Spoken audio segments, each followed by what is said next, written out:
తెల్లవారుజామున 4 గంటలకు ఎందుకు లేవాలి అందరూ అడుగుతారు. అంత త్వరగా లేచి ఏం చేస్తామని. కానీ మన పెద్దవాళ్ళు తెల్లవారుజామున 4 గంటలకి ఎందుకు లేవమంటారో తెలుసా? ఒక కథ ఉంది. పూర్వం ఒక గురువు తన శిష్యులను తెల్లవారుజామున లేచి చదువుకోమనేవారు. ఒక శిష్యుడు మాకేం అర్థం కావడం లేదు గురువు గారు అని అడిగాడు.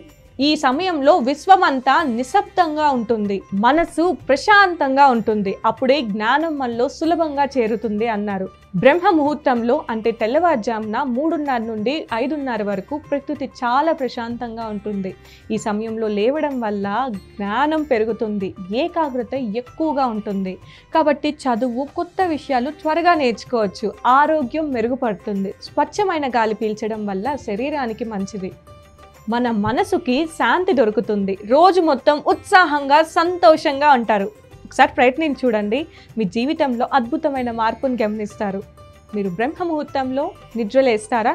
మీ అనుభవాన్ని కామెంట్స్లో షేర్ చేసేసుకోండి.